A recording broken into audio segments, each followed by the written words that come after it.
Hi, everyone. Welcome to another episode of the Black Real Estate Dialogue podcast. Before we get started, if you haven't already, please take a moment to subscribe, leave a 5-star rating and review. I am shouting out all 5-star reviews on the show. So if you do leave one, you'll definitely receive a shout out. Also, if you want to join the Bread investing community, you can do so for just $1 for your first week. If you're interested, go to blackrealestatedialogue.com or click the link below in the show notes.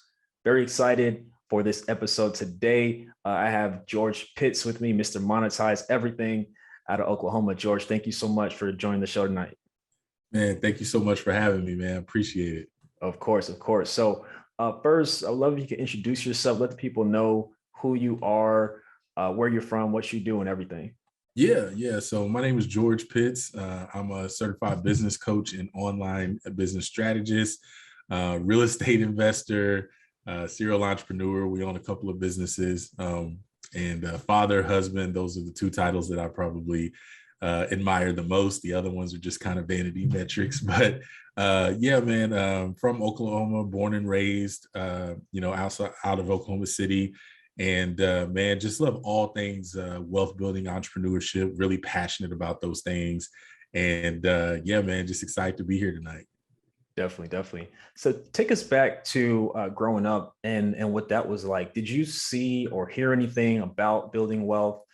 Did you not? And how did one of those two shape you as an adult and what it meant to build wealth? No, no, I was not taught about it at all, or it wasn't even something that was really taught or even spoke about. My grandfather, who I never met, he passed away when my mom was very young. She was probably 12 or 13. He was the only one that I've ever heard about that was an entrepreneur in my family. He owned a restaurant, very successful barbecue place. He did own real estate. He owned about 4 properties. And when he passed away, just like what we hear about, all his kids, because he had several kids, they liquidated everything. They sold all his equipment from his restaurant. They sold his houses and anything of value. So I always heard stories about him and how he ran business and how he was well respected. And that was about the closest that I did to wealth and business. And I was always fascinated by it. But outside of the stories that they would talk about him, there was no other examples or stories outside of that. But it always stuck to me. And I've just kind of, I think it got passed on to me and my sister, so to speak. Definitely. So how did you get into real estate? It sounds like your grandfather is someone you knew who had multiple properties, but you did also mention you didn't get a chance to meet him or be around him at all. So how did you come upon real estate as a vehicle to build wealth? Well, from where I'm from, I'm from a smaller town, and everybody's goal was to get out or to get a good job and buy real estate. That was everybody's goal, but no one ever did it. It was a pipe dream. So for me, I was one of the first ones that actually got out. I left, went to the bigger city.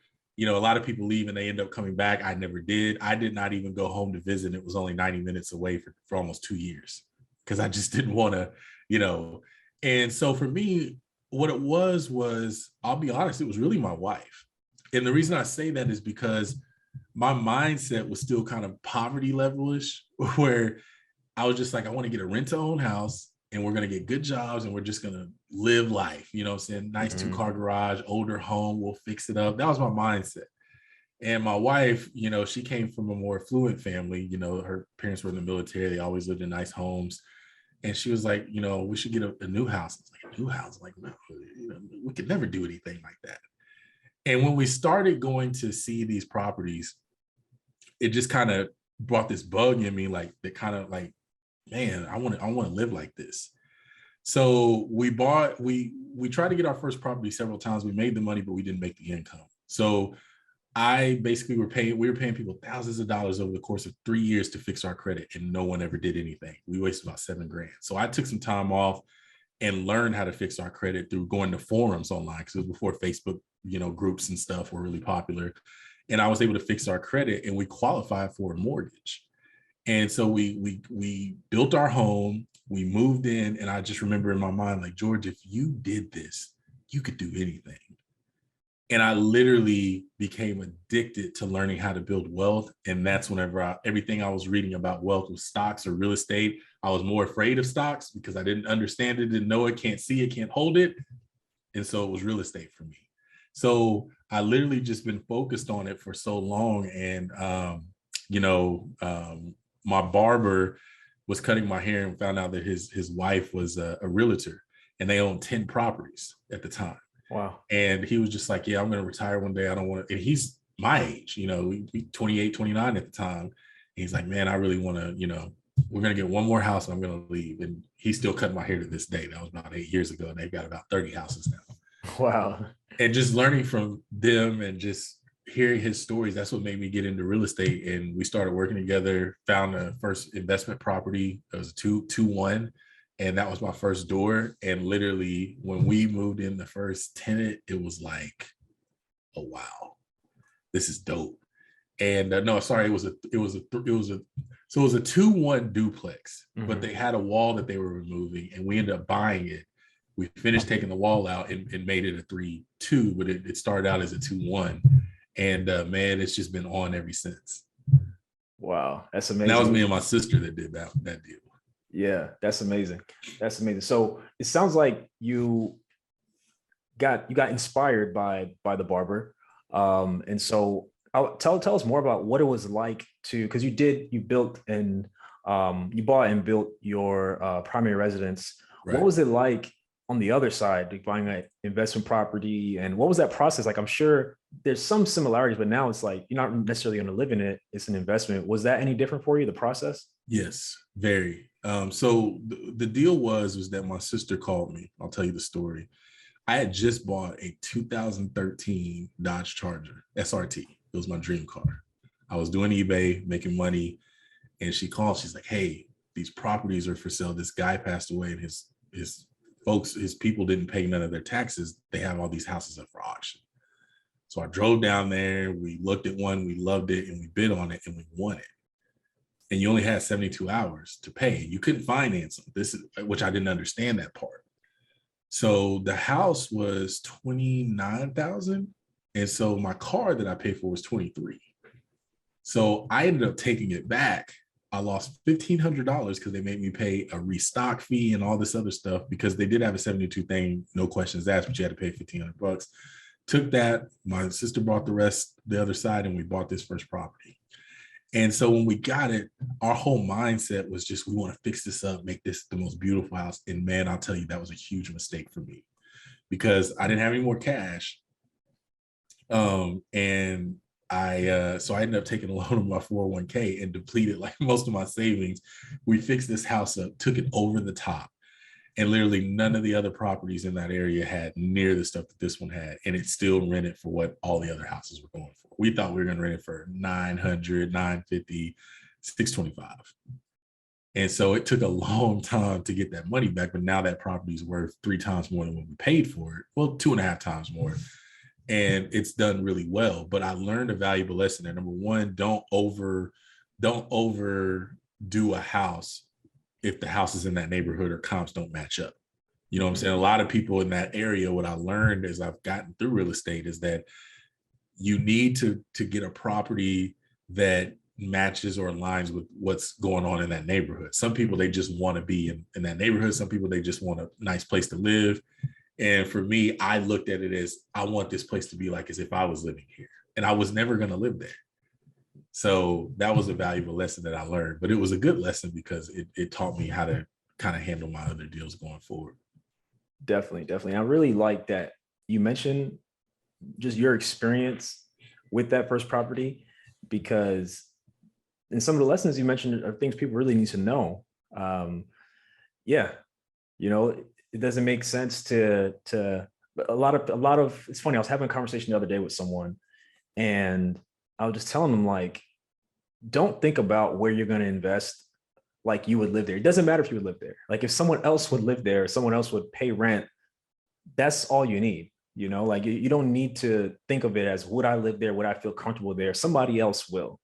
And so, I think it's good that you learned that lesson ahead of time. And I guess as far as like the finance piece, you mentioned that you kind of, you're at a tough point, right? You kind of ran out of cash, and what would you say to someone who's in a position of, they want to invest in real estate, but what they really want to use to invest is kind of their last. Like, what would you say to somebody like that?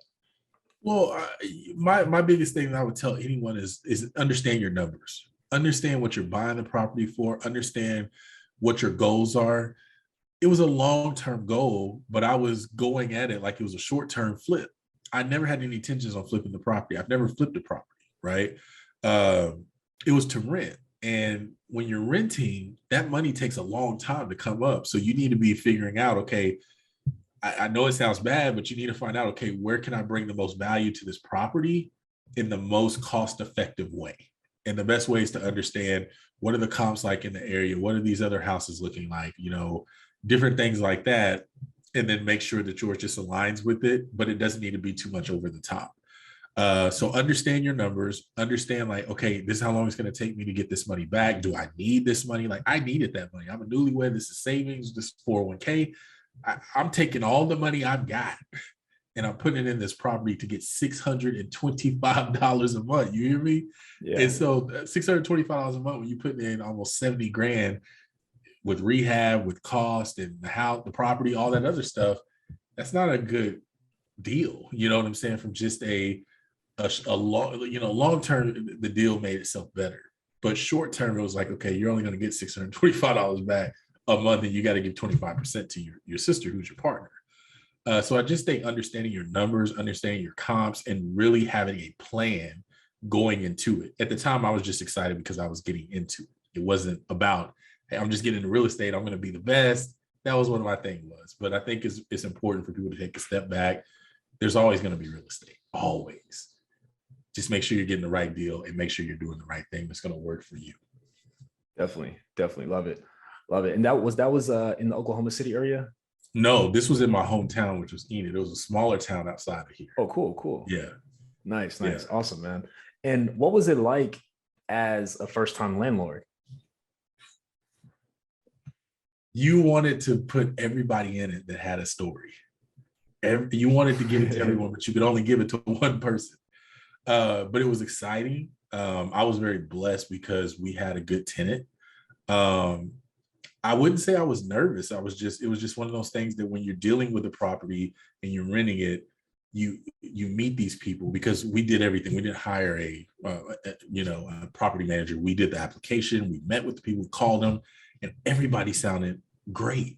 So it was hard to kind of decipher who it was. And then it just kind of went back, okay, what would what do people look for whenever you were doing it? What were you stressed about that you wanted the landlord to see out of you, George? Because we rented properties before. And it was stability and income, do they have pets, and, at the time I didn't really look into Facebook or any of that kind of stuff, even though it was kind of becoming popular, but just go off of your gut.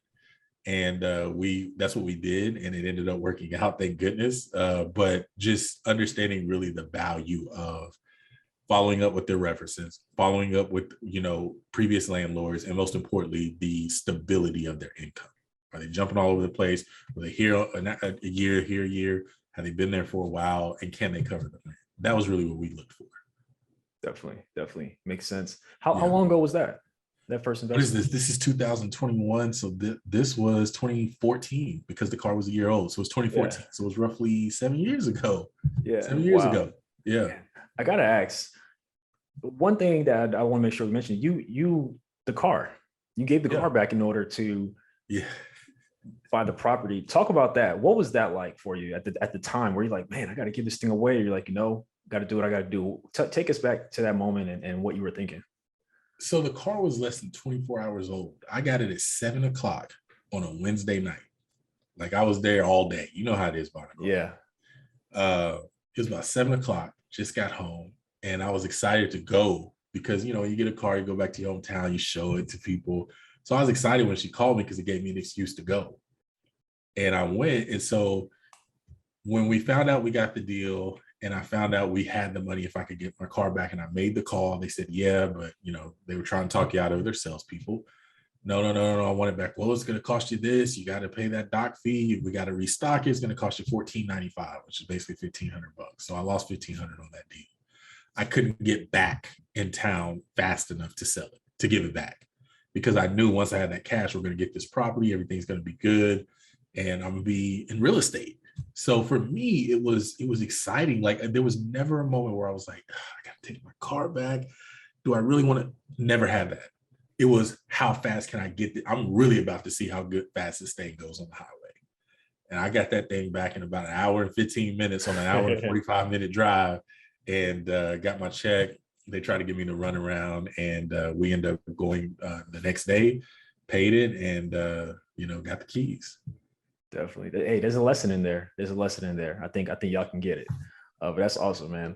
Yeah. So you got the first property, your first time landlord. What happened from there? Like, where did you go? Like, what were you considering real estate wise, and just how did things develop? So the property that we bought, it was a duplex before. So it was a 2-1 on each side. And whoever had it, like it was, someone had it, and they were in the process of taking the wall down. They were going to make it a 3-2 because the other side was like a 1-bedroom, half. It was weird. You could tell the house was renovated multiple times. So we finished taking the wall down. The cabinets were horrible. So for us, it was just going in and figuring out what needed to be done. We had no intentions on touching it ourselves. We paid people to do that. My sister knew a lot of people that came in, and it saved us a ton of money. My problem was I was just too excited, and I wanted to do, we put granite, we put upgraded countertop, we put all kind of stuff in it. And then all the other houses in that neighborhood probably had, vinyl countertops, shag carpet. We're putting in laminate floors, all that other kind of stuff. But it was just exciting because you had something that, we own, no one could take away from us, and we could put our vision on it. And it was just such an exciting time. But I'm glad it happened the way that it did, because it gave me the bug to keep doing it. Now, I didn't do it as much, but I've just loved real estate ever since. Definitely love it. So did you end up purchasing any more properties or land or anything? Yeah, so we purchased another 2-1. Well, I did roughly 4 years later, and then I bought a lot of land since then. So, my second property that we bought was it was a nice 40. It was 45,000 we paid for it. It was a 2-1. It had an investor had recently renovated it. They bought it for 12 grand, put about 20 into it. They had it listed for 59, and then they walked it back a couple of times. We ended up getting it, put someone in it. And then I got into figuring out like, okay, I want to start buying property out of state. And a matter of fact, I want to say it might have been your page, and you correct me if I'm wrong, but someone made a post in 2020. You tell me if this was you, that said, buy land. We're not getting any more of it. I don't think that was me. I can't. Someone that made a post that said, buy more land. God's not giving us any more land. And I remember it stuck with me. So I just started looking at land. I started looking at land around here, and it was expensive. I was like, oh, why is land so expensive? So I just started looking out of state, and I came across this city that had all this land for sale for like 2 grand for 10,000, 12,000 square foot lots. And my lot for the house I built is 11,000 square foot. So I knew what size it was. And it was like in this undeveloped area. And so I was thinking, okay, this could be a long-term play. Might be 5 to 7 years, but I'm going to buy a couple of these. So I just sent emails to the people that listed them. All of them were different people on Zillow. They were all reaching me back. I was like, I'm ready to pay. Let's go. I don't want any offers. I'm buying. Because I knew eventually they're going to, So I bought 3, had them. And then all of a sudden I started getting all these emails from these people like, hey, we got 15 more. We got 18 more. We got 36 more. Would you like, they're like coming out of nowhere. So then I started doing research and working backwards. And some of these people were buying these pieces of land for $500. And I'm like, what in the world? Like, how are they getting these? And they had sat on them for years. And I guess there was not much development. So they were just tired of sitting on them. So they sold them. And they made a 5x return. So what I started doing was I started calling the municipal of the city and learning more about it. And then I started joining their conference calls, because this was in 2020 where you could join like they didn't have like the city meetings live. You jumped on a Zoom. And I'm starting to hear about all the taxes they're doing. And then when I heard, okay, guys, the city's growing so much, we're actually not going to be a part of this municipality anymore. We're going to give it its own. And I said, oh boy. And then all of a sudden they were like, the next call I got on, they said they had gave some land to Trader Joe's, Lowe's, and some other company that was coming. And I was like, what in the world is going on? So I started buying more, and I noticed the prices started going up. So I ended up buying 13 lots in like the span of 3 months. Wow. And come to find out, a Major League Baseball team built their training facility, broke ground on their training facility there. All these companies came in after Lowe's came in and started building Chase, Carl's Jr.'s, like, and then all of a sudden I start going back a few months later on Google Street View, and you're seeing all this stuff come up. And then all of a sudden I started getting emails like, hey, are you interested in selling your land? I was getting most of the emails like, hey, we're trying to sell it. Now people are wanting me to sell mine. I'm like, hey, are you interested in selling your land? We're paying top dollar. And I said, no, I'm keeping it. So I bought 3 more pieces of land to get 15. I own one side of a road except for 2 lots, the whole street. And then I've got streets throughout. And I even did something on Instagram last year. I bought my mom one. First piece of real estate she's ever had. I bought one for her birthday. And I surprised her, did a live one, and she was crying. I mean, it was crazy. And now there's about 30 houses in the neighborhood. So the neighborhood the area I bought it in hadn't been zoned yet. It's now zoned as a residential area. There's a school 6 blocks away from where I own most of my lots. And all around it, racetrack, convenience stores, like all this stuff is coming up, and it's about to go down. And it literally seemed like it happened in a span of months. And I literally was expecting to be in this deal for about 5 to 7 years. I was prepared. Wow. Yeah. That is a game changer, man. Are you at liberty to share where? I don't want to blow your spot. Yeah. So one of the areas is called Punta Gorda. Okay. And then there's a couple other areas around it that we looked at and bought a lot of land in. But it's down in the southern part of Florida. Got it. And, now, man, those pieces are going for 12, 13, 14,000 right now. And that's still pretty low to me. Yeah. But I'm not selling anything because I know now, because now it's developed, you got developers now that are reaching out trying to buy because they want to sell it to the builders. So, I'm holding on to mine. Man, that's I want to dig into this because we've had maybe a couple guests who've purchased land. But I want to make sure we dig into this because it's something that's pretty new to the audience. So how would you suggest somebody even goes about buying land? Because it seems as though you did a lot of research and you found a place that was not yet on the way up, but you saw indicators that it was heading that way. But I never heard of that town before. So how did you even settle on that town, or as you were looking and everything? I'm going to tell you something. I got on an earnings call for Home Depot, and I heard that so on the earnings call, they said they're opening up stores in all these areas, stores coming soon. Because I finally got into stocks, and I was on one of their earnings calls to see if I was going to invest into them. And they mentioned how they were building a new thing on their site to tell people where they're going. And I just happened to go on their site just to look. And I saw one of the cities, which was one of the cities there. And I was like, I've never heard of this place. So I just put it in on Google, and I just started going down the street view and just seeing all the stuff. And then I was like, I wonder if, what land's going for here. Because at the time I'm hot and heavy and looking for land. I mean, I'm in South Carolina. I'm all over the place just looking. And I was just about to settle on buying this this piece of land in this resort that was near the water for like cabins and stuff like that. I was just about to like make an offer on this deal, and then I came across this. And I remember I was looking at the clock, it was about 7:30. Next time I looked, it was like 12 o'clock because I'm seeing all these lots. I spent 5 hours straight.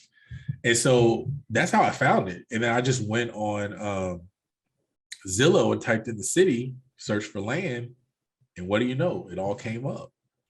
And I was like, man, this is amazing. You know what I'm saying? And I just started looking at it, and then I ended up just going wild on it.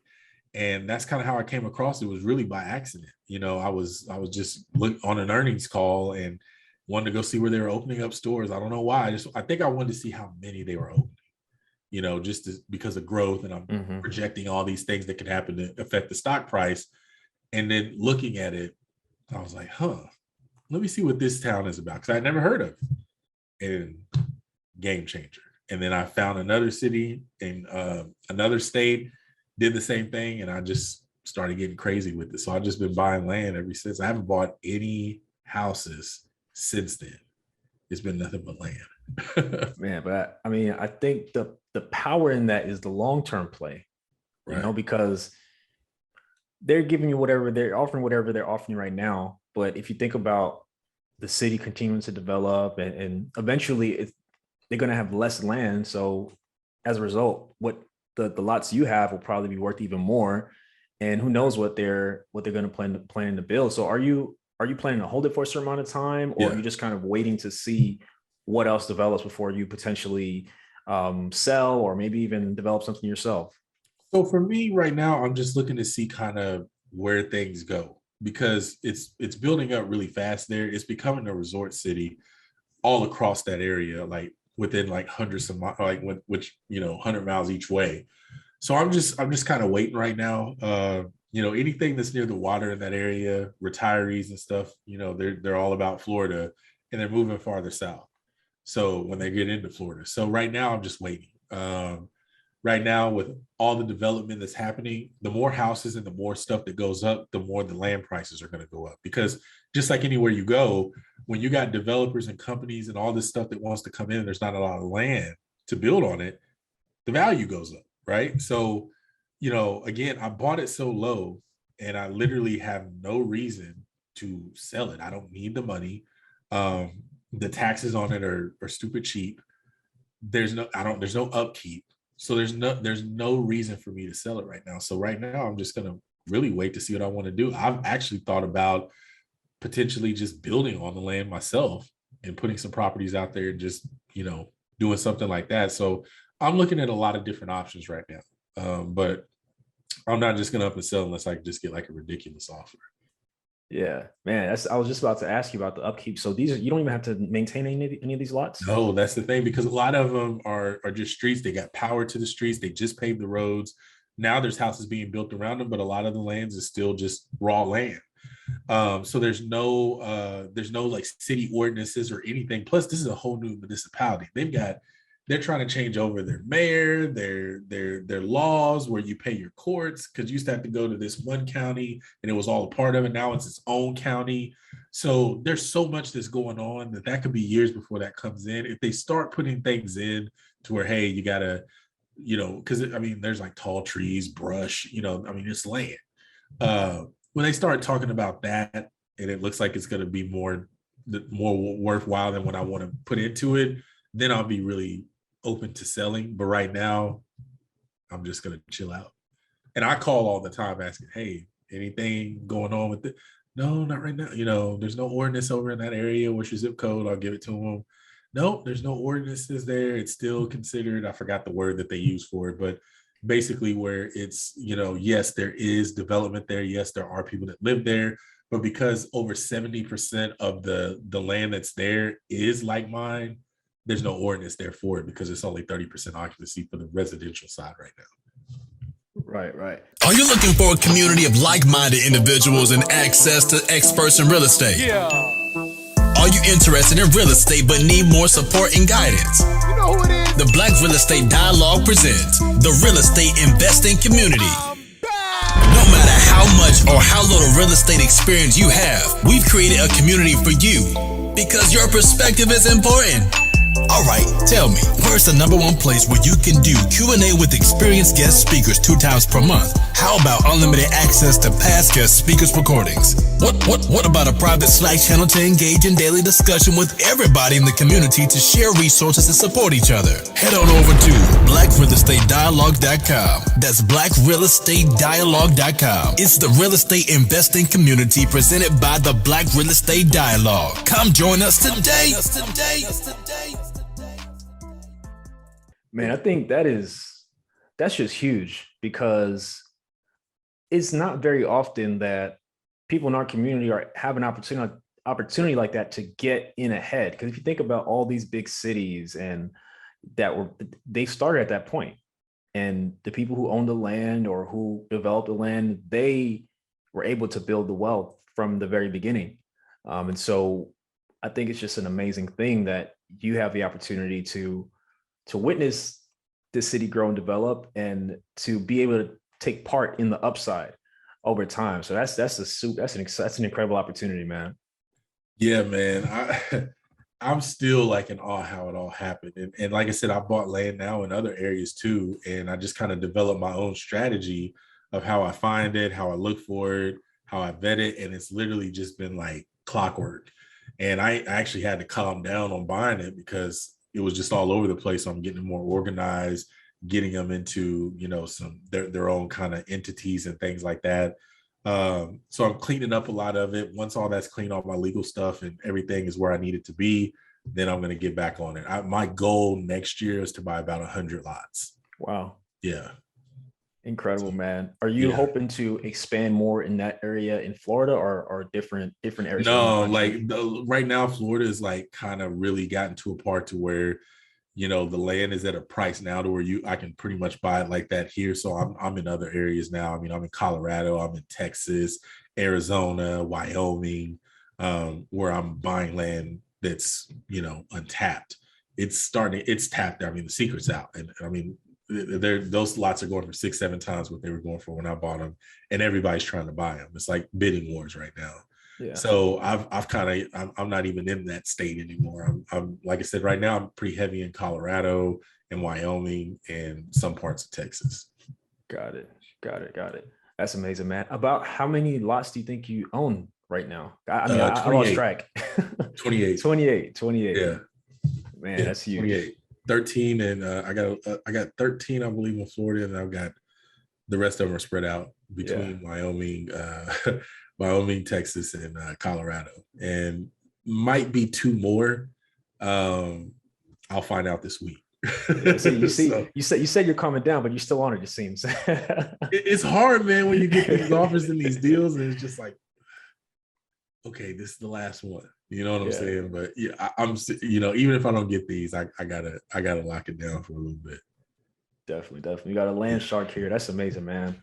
And so, I think again, this is a great episode, and it's a unique episode because you are big into land. However, you are also big into the internet, digital products, online entrepreneurship. As I said before, Mr. Monetize Everything. So tell us a bit about the other side of George. The other side of George is my favorite side. And I love digital products, man. I got into this space back in 2015. It was on an app called Periscope. And what had happened was I was working and full-time, and my side hustle was eBay. And I was doing about $3,000 to $4,000 a month reselling stuff on eBay. And I went to this Friendsgiving, which is basically like a Thanksgiving with friends before Thanksgiving.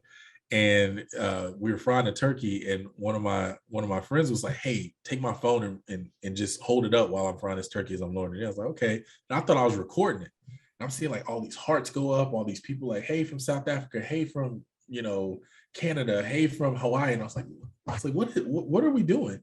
He's like, "Oh, we're on Periscope." I was like, "What's Periscope?" He's like, "Oh, I'll just tell you later. Just keep the video on me." And it was basically a live streaming app. It was the OG of live streaming apps. It was my favorite. And I just fell in love with it. So I would go on. I just started going on there, and I would just go into different people's scopes. And what happened was I decided to go live one day and just show one of my shipments that came in from China. I had all these jerseys, iPhones, lightning cables, all kind of stuff, and people were coming in, and I started building an audience, and people were like, "What are we selling today? What are we listing today?" Like every day it was something. And then I started having people ask me like, do you coach? Do you have a course on this? And I was like, I didn't know anything about that stuff, courses, coaching. So I hired, because so many people were asking to pay me money to teach them how to do what I did as a side hustle in the evenings in my free time. I was like, okay, George, you got to pay attention to this. So I ended up hiring this coach that was on Periscope. His name was Kelly James. And I reached out to him. I said, "Hey, man, I want to do what you do. I don't want to be, he was a sales coach. I was like, I don't want to do sales. I just want to teach what I know and get people and get people what they need. And he was just like, okay, you know, here's how much it'll cost. I'll work with you for 4 weeks. And we built my systems out, recorded my first course, launched it. And, you know, we ended up doing $7,000 on a Friday and Saturday, and literally like awakened the giant within me. Amazing, man. Amazing. Yes. And that's kind of how I got into it.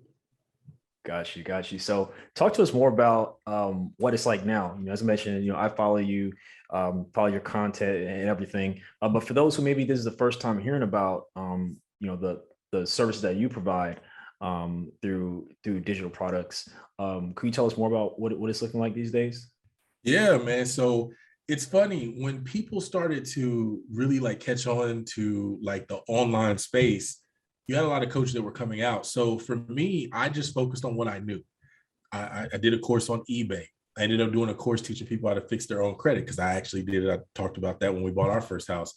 And then I was into buying dividend stocks. I ended up doing a course on that. And so the thing that kind of switched for me was when people started saying, can you help me create a course? Like every time you get a course, people buy it. They go crazy about it, talk about how great it is. Like, I want to do that.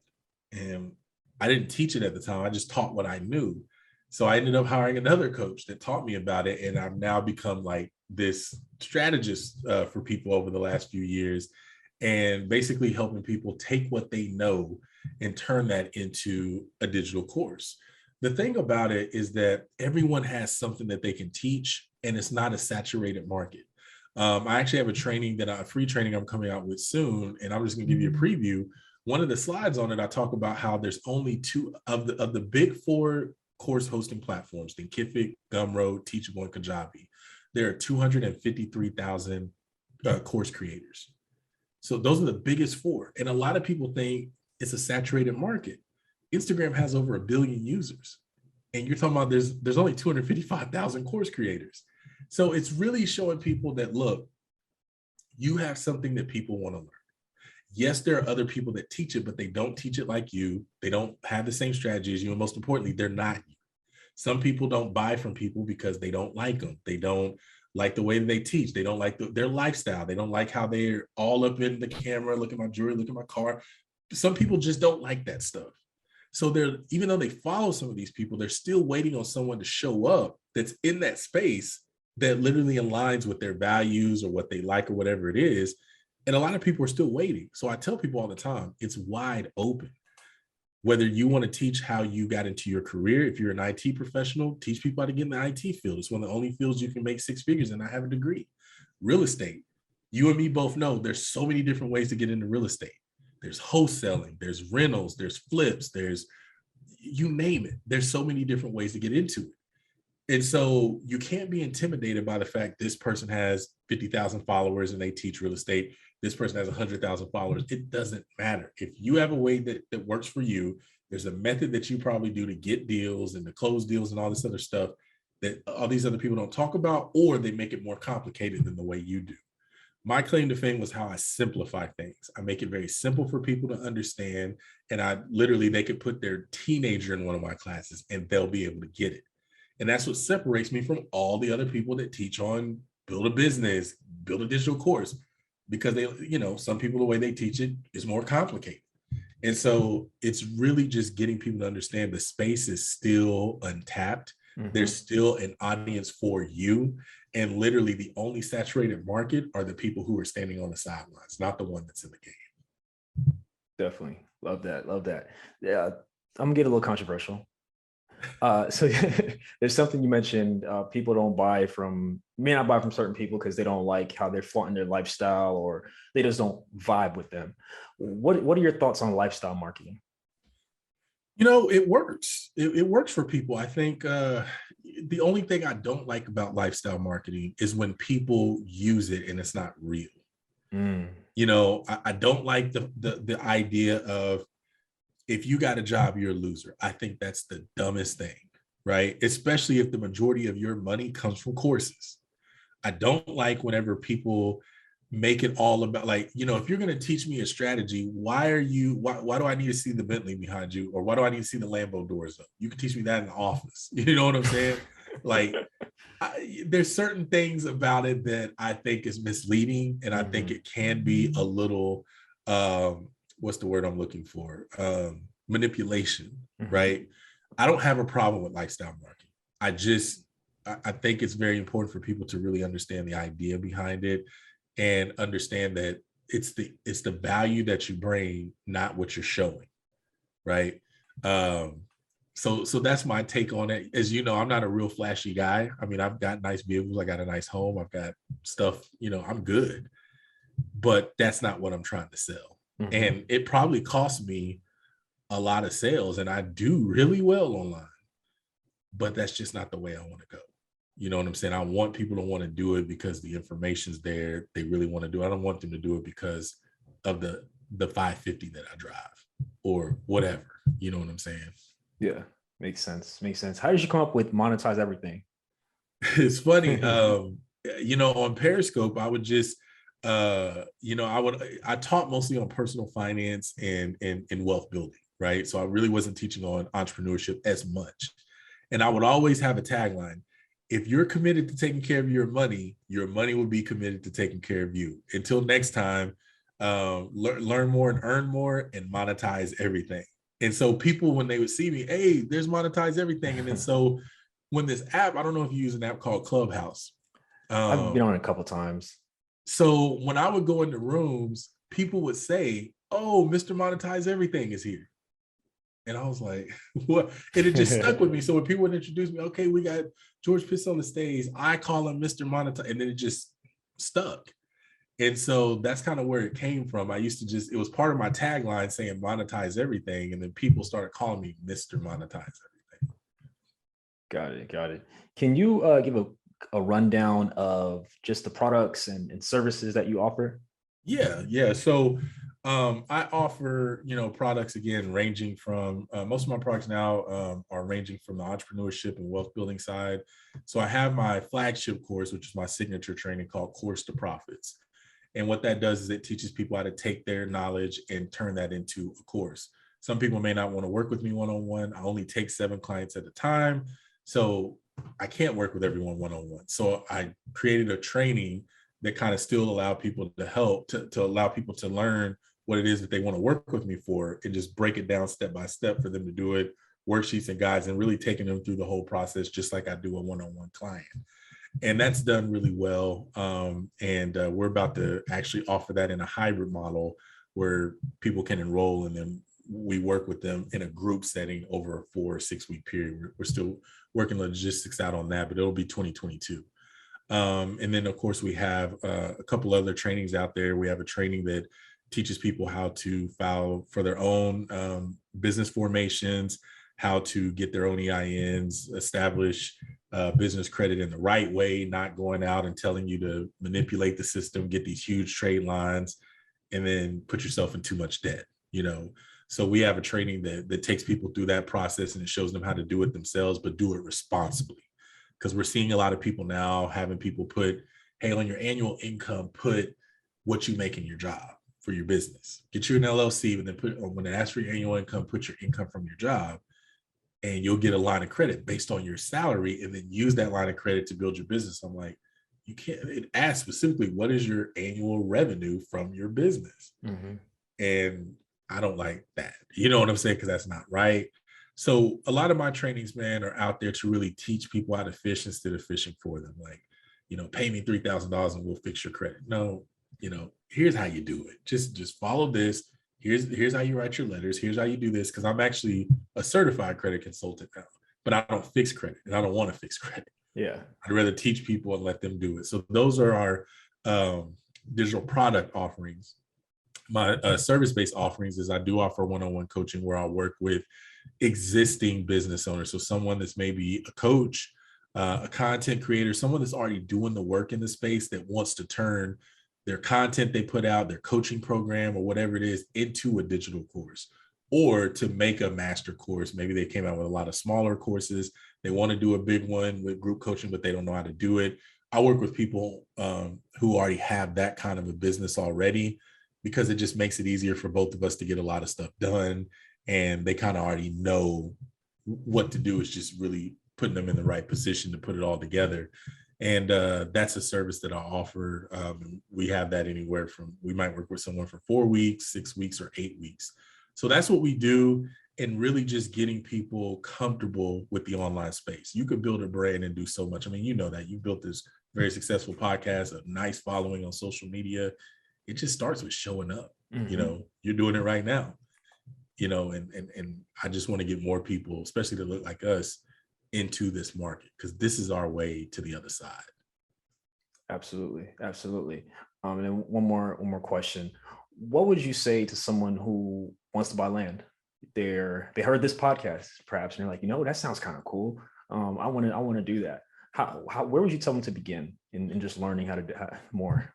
Go to homedepot.com, scroll to the very bottom, and look for new stores coming. Here's what I learned. When a city is developing a new area, whether it's just, it used to be rural and they're about to move it from being rural to an actual city, they usually, when they know they're going to do it, they give land to Home Depot and or Lowe's, sometimes both, most of the time both, because they want a place that builders can come to, where if they, stuff that they order from warehouses, they want it, and they may not have enough, they want a space like that for them to be able to go and do it, so the projects and everything can continue to run. Because, local governments, they get bonds. So the federal government gives state governments money. The state governments split it out between the counties.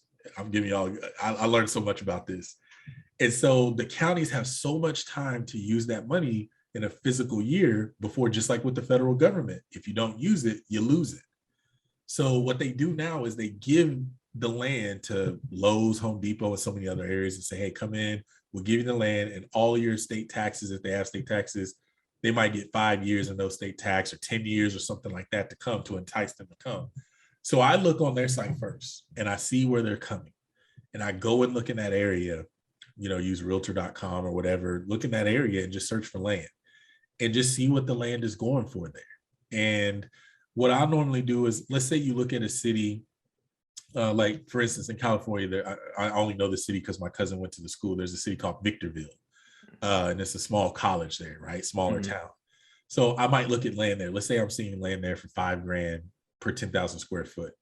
And the next biggest city is, let's say, Calabasas. And I know that's probably way off, but that's a bigger city. It's known, it's bigger. So I'll go look at land and see how much it's going for in a city like that, that's close to it.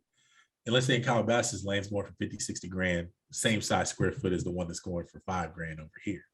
Well, I know, hey, this is about a 30-mile radius. It's a long-term play. I know what land's going for around this city. Even if this goes to half of what these are, I could 5x my money.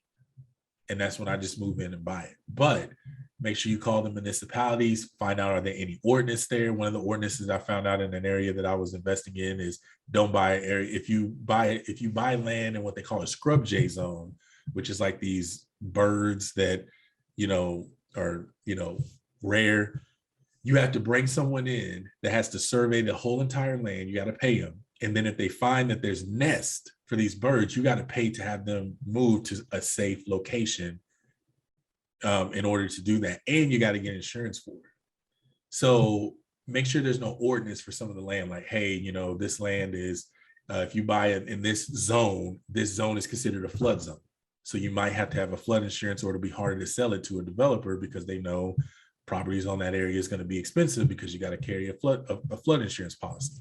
So just call the municipalities after you find the cities that Lowe's or Home Depot are opening up stores in, and you find some land that's good. Call the municipality, find out about the area, see what you can do, and just make sure you're making a good deal. At the end of the day, me and you both know real estate's always going to fix itself. The deal's always going to be good with time. But just make sure that you're comfortable when you make that purchase. That's what I would say if someone was buying it just starting out. That's what I would tell them to do. Love it. There you have it, folks. There you have it. Man, George, really appreciate you taking the time to come on the show. Whole lot of game, whole lot of actionable steps on land, on digital products. So I know our audience will get a whole lot out of it. Before we wrap, could you let the people know where they can find you, where they can learn about your services you offer, and just keep up with what you have going on? Yeah, man. So Instagram is where I'm at most of the time. You can find me on Instagram at Mr. Monetize Everything. That's Mr. MR Monetize Monetize Everything. So you can find me on there. On all the other platforms, it's just Mr. George Pitts. That's Twitter, Facebook, Clubhouse, anywhere else. That's where it's at. You can also find me on MrGeorgePitts.com as well. Love it. Appreciate you coming on again. And thank you to everyone for listening to another episode of the Black Real Estate Dialogue podcast. If you haven't already, please take a moment to subscribe on whichever platforms you're listening to this on. Leave us a 5-star rating and review. Also, if you want to join the Bread Investing community, you can start for just $1 in your first week. Go to blackrealestatedialogue.com or click the link below. I look forward to hearing from you all soon. Hi, everyone. Sam here from the Black Real Estate Dialogue. Make sure to hit that notification bell and that subscribe button and to visit us at blackrealestatedialogue.com.